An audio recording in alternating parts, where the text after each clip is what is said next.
डोगरी भाषा के मन्ने परमन्ने के कवि सुरगवासी केरी सिंह मधुकर का 90वां जन्म दिहाड़ा मनाने के संबंध में डुगर मंच जम्मू आसिया साहित्य अकैडमी नवी दिल्ली के सहयोग कन्नै मधुकर के पैतृक ग्रां गुड़ा सलाथिया च एक कार्यक्रम आयोजित किया गया। कार्यक्रम में कविएं कविता पाठ करिए श्रद्धांजलि अर्पित की थी। इस मौके डुगर मंच के प्रधान मोहन सिंह होरें मधुकर के योगदान की चेते किया। साहित्य अकैडमी नवी दिल्ली के कन्वीनर दर्शन दर्शी कार्यक्रम के मुख प्राहुने है। कोशिश यो है कि आम डुगर च डोगरी भाषा प्रति डोगरी साहित्य लई एक नवे तरीके की ऐसी जागृति, एक नवे तरीके की ऐसी श्रद्धा उत्पन्न हुआ है कि जड़ा आजकल के माहौल च मातृ भाषा की थोड़ा हीन समझने वाला कसूर है वो दूर हुआ है।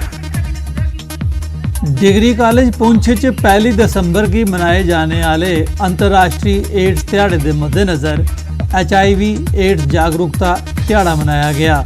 इसका आयोजन कॉलेज एडमिनिस्ट्रेशन ते एड्स कंट्रोल सोसाइटी जम्मू के सहयोग कन्नै किया गया। इस मौके क्विज कंपीटिशन भी कराया गया। इस मौके एड्स या HIV फैलने के कारण ते सबब उपर लो पाई गई। कार्यक्रम की अध्यक्षता प्रोफैसर जसबीर सिंह ते नुसरत कौसर होरें की थी, जबकि college principal professor Tejinder Singh मुख प्राहुने है। पुंछ नगर स्थित क्रास्ट स्कूल दूई जिला ताइक्वांडो चैंपीयनशिप आरंभ हुई।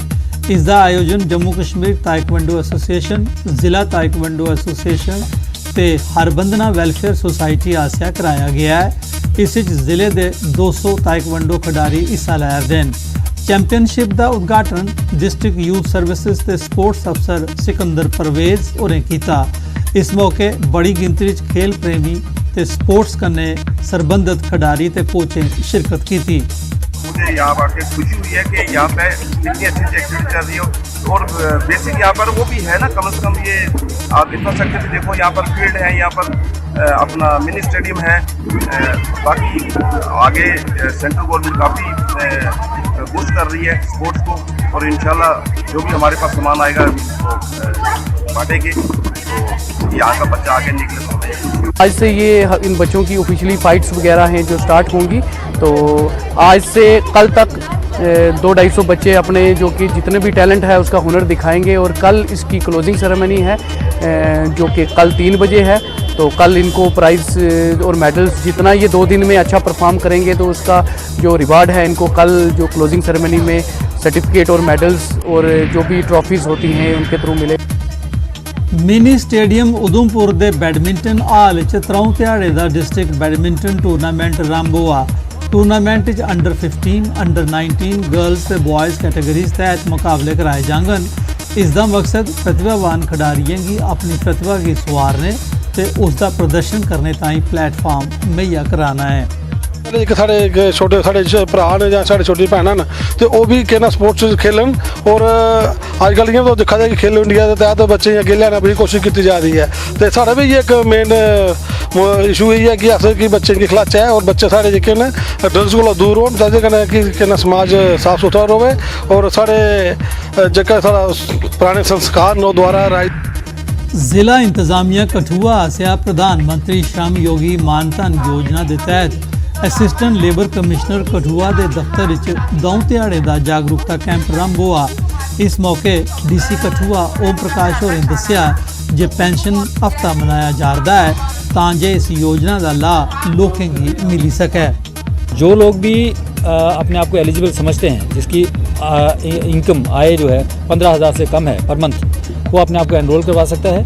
किसी भी कम्युनिटी सर्विस सेंटर में जाके अपने आप को एनरोल करवा सकता है और इस स्कीम का बेनिफिट ले सकता है। इसके अलावा कोई भी ट्रेडर कम्युनिटी का जिसकी जो टर्नओवर है 1.5 करोड़ से कम है सालाना, वो अपने आप को इस स्कीम के अंदर ला सकता है ताकि उसको 60 साल के बाद पेंशन मिल सके। 18 साल और 40 साल के बीच में उसको कंट्रीब्यूट करना है, 50% उसको कंट्रीब्यूट करना है, 50% गवर्नमेंट की तरफ से उसको कंट्रीब्यूशन मिलेगी और 60 साल का जब वो हो जाएगा तो डायरेक्ट उसके अकाउंट में वो 3,000 रुपये पर मंथ के हिसाब से उसके अकाउंट में आ जाएंगे। टारगेट साड़ी यूटी का इधर श्रम योगी च है 1.5 लाख का टारगेट है। 1.5 लाख बेनीफिशरी असा रजिस्टर करने जिहदा च असा 41% जिहड़ा अचीव कर लेदा। ते जिहड़ा NPS ट्रेडर का टारगेट है वो सारा टारगेट थोड़ा मतलब 56,000 है, लेकिन इहदा च टारगेट बड़ा घट अचीव किया 2% अचीव किया सर। लोगों की साड़ा ये मैसेज है कि ज़्यादा से ज़्यादा अपनी स्कीम से एनरोलमेंट करवान, तो साढ़े दफ्तर आइए पूछ लैन या फिर एम्प्लॉयमेंट दफ्तर या जोड़ा भी नज़दीकी इनका कॉमन सर्विस सेंटर है उधर जाइए भी अपने आधार कार्ड तो बैंक की कॉपी लइए। रजौरी जिले के सुंदरबनी च सैना आसिया नौजवान खास करिए 10+2 विद्यार्थियों ताईं करियर काउंसलिंग का कैंप लाया गया। कैंप राएं छात्रें की भविख च बक्ख-बक्ख कोर्स या ट्रेनिंग करिए प्रोफैशन की चुनने की सलाह दी गई तो मार्गदर्शन किया गया।